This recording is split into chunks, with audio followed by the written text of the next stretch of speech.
Hello everyone and welcome to a video most likely only you audio enthusiasts will enjoy. In my field of vision today, after all, is a not so very common speaker setup. One could say a tri-amplified multi-channel gaming soundbar, if you will.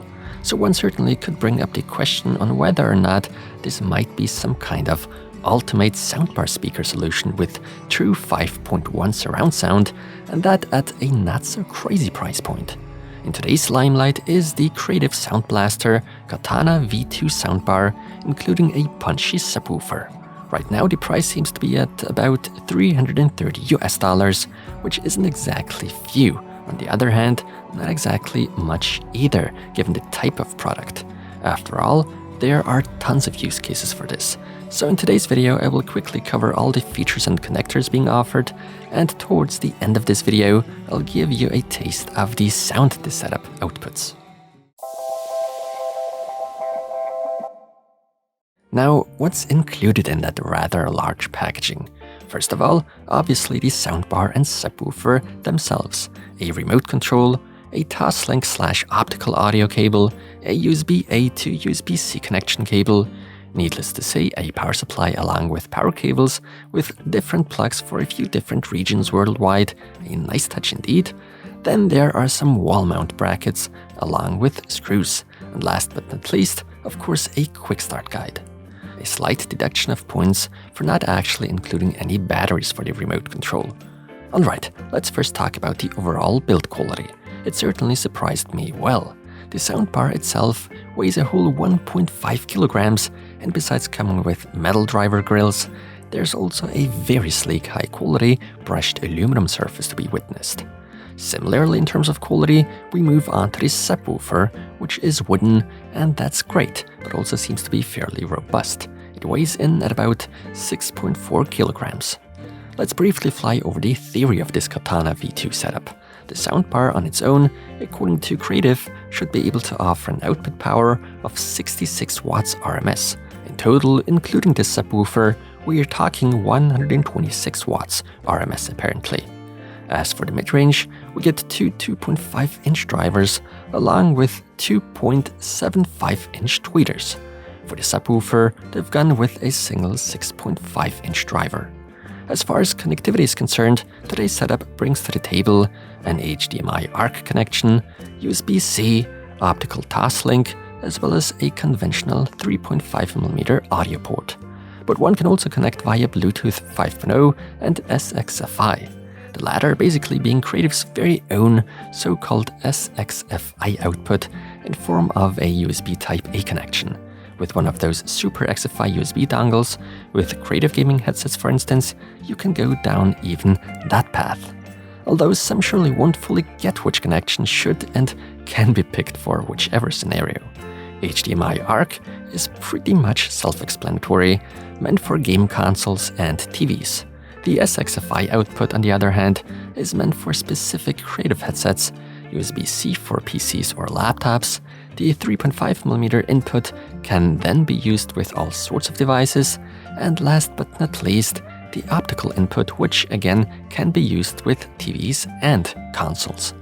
The remaining two connections are reserved for the subwoofer and power supply. By the way, Dolby Audio 5.1 playback can be made a reality via HDMI ARC and optical Toslink input. Regular 5.1 surround sound you can already enjoy via USB-C, for instance. I not only find the clear display showing us the status, our audio source, volume, etc. nice, but I also really fancy the subtle lighting that's on board here, which can be user customized within the software, or you just disable it altogether. Oh, and in the left front, next to the display, we're also being graced with a 3.5mm headphone output. On the device itself, the soundbar, we additionally get physical buttons waiting to be pressed, but I personally find the remote control offering us a whole bit more functionality a tad bit better. With it, we not only control things such as the volume, play, pause, source and the like, but we do actually have two more button rows at our disposal. If we, for instance, hook up our Katana V2 soundbar solution to the PC, we can, or rather should, I guess, download and install the complementary Creative app.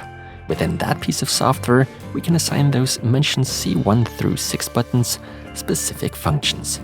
As we are used to from the Creative app, there's a ton more functionality and customization capability packed into it, pretty much as far as the eye can see, one could almost say. The highlight being the equalizer setting. The remaining stuff more or less is gaming gimmickry, with which one sometimes can get an advantage out of in-game with the right settings dialed in. One pretty much brings certain frequency ranges to the foreground. I tend to find those subwoofer adjustment options a whole lot more attractive though. Be it via software or via remote control, you can either reduce or add a little to the overall bass strength. By pressing the mode button, we can traditionally switch between pre-programmed movie and music modes. However, this time around there's also a gaming mode on board. My favorite one out of the three remains music though. Very well, before jumping to the conclusion, I'd first like to give you a bit of a taste on what sound you can expect here. It needs to be said though that it's impossible to actually record and reproduce the sound the way it's heard in real life. So make sure to treat the following sample as a vague reference point, only helping you get your first impression on this setup.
Not only the max volume of 97 to 103 decibels, measured at roughly 1 meter distance, is able to convince me, but the actual sound quality does too.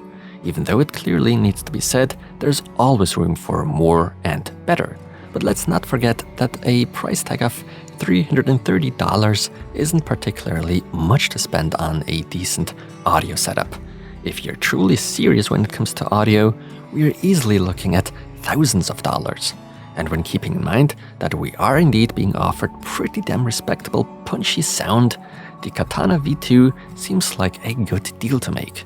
I couldn't help but notice though that the bass, or rather subwoofer at maximum volume, is having a little bit of trouble keeping up with those mid-rangers and tweeters.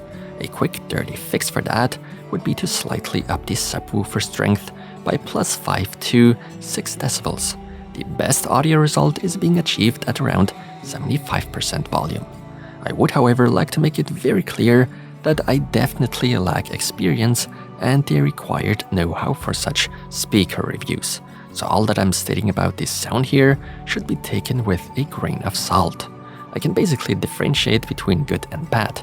For everything in between that spectrum, I'm even lacking the vocabulary.